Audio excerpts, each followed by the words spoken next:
भक्तों, ओम नमः शिवाय, श्री शिवाय नमस्तुभ्यम, जय श्री महाकाल। जी हाँ भक्तों, कि आपका भी जो बच्चा है उसका जो मन है वो पढ़ाई लिखाई में बिल्कुल भी नहीं लगता।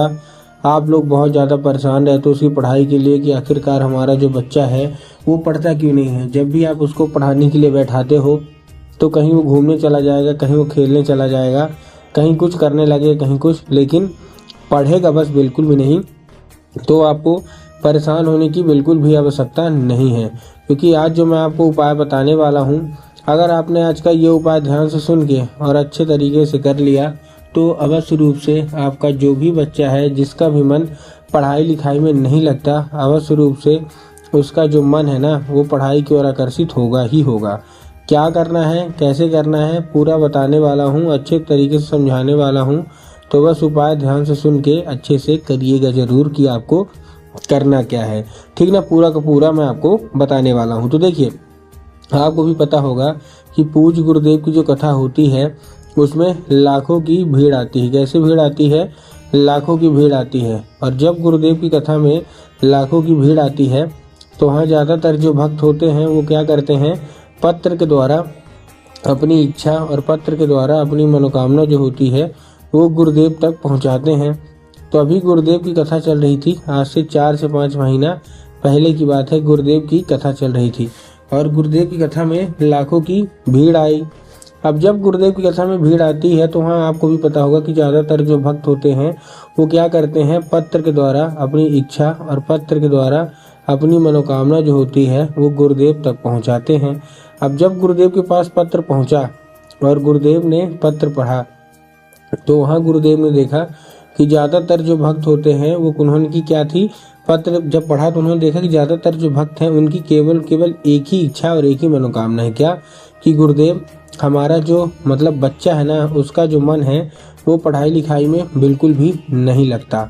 हम लोग बहुत ज़्यादा परेशान हैं उसकी पढ़ाई के लेके कि आखिरकार हमारा जो बच्चा है वो पढ़ता क्यों नहीं है। हमने उसके पीछे क्या कुछ नहीं किया, बहुत अच्छी उसको स्कूल में डाल के रखा है, बहुत अच्छा उसको कोचिंग ट्यूशन दे रहे हैं, हर एक तरह की सुख सुविधा दे रहे हैं, लेकिन फिर भी जब बात पढ़ाई की आती है तो कहीं खेलने चला जाएगा, कहीं घूमने चला जाएगा, कहीं कुछ करेगा, कहीं कुछ, लेकिन पढ़ेगा बस बिल्कुल भी नहीं। कृपया करके कोई उपाय बता दें। अब जब गुरुदेव ने देखा तब गुरुदेव ने 2 से 3 उपाय बताए और कहा केवल और केवल ये उपाय कर लेना, तुम्हारा जो भी बच्चा है जिसका भी मन पढ़ाई लिखाई में नहीं लगता, अवश्य रूप से उसका जो मन है वो पढ़ाई की ओर आकर्षित होगा ही होगा। अब जब गुरुदेव ने उपाय बताए तो लोगों ने जा जाके इस उपाय को घर में करना शुरू कर दिया। अब जैसे ही लोगों ने जा जाके इस उपाय को घर में करना शुरू कर दिया, वही लोग गुरुदेव की कथा में मात्र 1 से 1.5 महीने के बाद वापस आए। अब जब वही लोग गुरुदेव की कथा में वापस आए तो उन्होंने क्या किया, फिर से एक बार गुरुदेव को पत्र लिखा। लेकिन ये वाला जो पत्र था ये गुरुदेव को धन्यवाद के रूप में पत्र था कि गुरुदेव धन्य हो आपका, आपके द्वारा बताया गया उपाय हमने कर लिया है, हमारी सारी इच्छा सारी मनोकामना जो है वो पूरी हो गई है। हमारा जो बच्चा था जिसका मन पढ़ाई में बिल्कुल भी नहीं लगता था, अब वो बिना कुछ बोले बिना कुछ कहे केवल और केवल पढ़ाई ही करता है। आपका कोटि कोटि धन्यवाद। तो देखिए, जो लोग भी मेरी आवाज़ अभी सुन रहे हैं ना, अगर आपको भी जानना है कि आखिर ऐसा कौन सा उपाय है जिसको करने मात्र से इच्छा मनोकामना जो है वो पूरी हो जाती है, तो चलिए हम बताते हैं आपको आज की इस वीडियो के माध्यम से कि आपको करना क्या है। तो बस उपाय ध्यान से सुन के अच्छे से करिएगा ज़रूर। लेकिन उसके पहले चैनल पे अगर पहली बार आए हैं और आवाज़ मेरी पहली बार सुन रहे हैं तो वीडियो कर दें लाइक और चैनल को ही कर लें सब्सक्राइब, ताकि पूर्वगिनी पंडित प्रदीप जी मिश्रा के रोज़ नए नए उपाय सबसे पहले मैं आपको प्राप्त करा सकूँ। तो देखिए, जो हमारा सबसे पहला उपाय है, इस उपाय में आपको करना क्या है। जो हमारा सबसे पहला उपाय है इसमें आपको 3 काली तिल और साथ में आपको एक धतूरा लेना है, ठीक। तो 3 काली तिल ले लिया, साथ में एक धतूरा ले लिया। काली तिल और काली मिर्च में ना बहुत सारे लोग कंफ्यूज होते हैं कि काली तिल क्या है, काली मिर्च क्या है, हमको थोड़ा साफ साफ बताओ। तब गुरुदेव ने साफ साफ बताया कि आपको काली तिल ही लेना है, ठीक। ले लिया।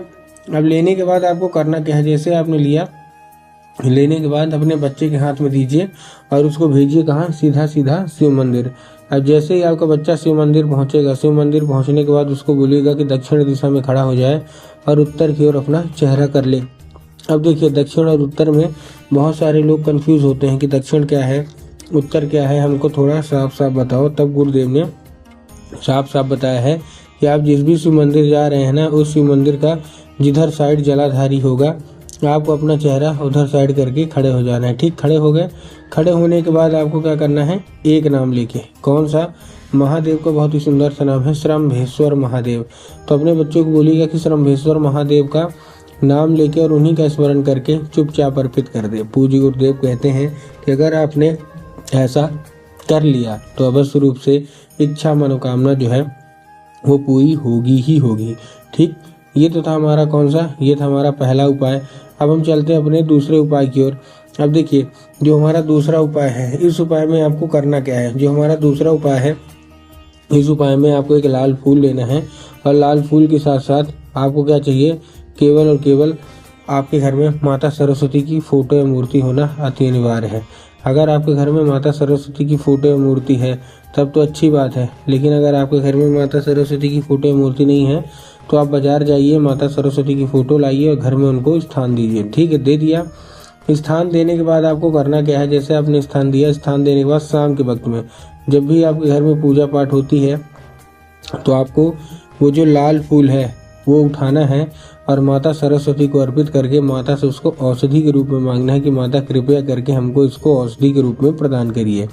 अब क्या होगा, अब ये औषधि का रूप ले लेगा। अब आपको करना क्या है, उसी रात जब आपका बच्चा अच्छे तरीके से खाना पीना खा के सो जाए तो आपको चुपके से वो लाल फूल उठाना है और अपने बच्चे के माथे पे जो है 2 से 3 बार आपको फेर देना है। पूज्य गुरुदेव कहते हैं कि अगर आपने ऐसा किया तो उस फूल के जरिए स्वयं जो माता है ना, वो उसके दिमाग में प्रवेश कर जाएंगी और उसका जितना भी दिमाग इधर उधर के कामों में लगता है वहाँ से न लग के केवल जो उसका दिमाग है वो पढ़ाई की ओर आकर्षित होगा ही होगा। ठीक, ये तो था हमारा कौन सा, ये था हमारा दूसरा उपाय। अब हम चलते हैं अपने तीसरे और आखिरी उपाय की ओर। अब देखिए, जो आपको क्या करना है, तीसरा उपाय है। इस उपाय में आपको सिंपल सा एक काम करना है, आपको लेना है एक पान का पत्ता और पान के पत्ते के ऊपर आपको शहद का लेपन करना है और अपने बच्चे के हाथों भिजवाना है। ठीक ना, आपको करना क्या है, एक आपने पान का पत्ता लिया, पान के पत्ते के ऊपर शहद का लेपन कर दीजिए और अपने बच्चे के हाथ भिजवा दीजिए उसको। कहाँ, सीधा सीधा शिव मंदिर। अब आपको दिमाग में होगा कि जाएंगे बाबा भोलेनाथ के ऊपर अर्पित कर देंगे, जो कि गलत है।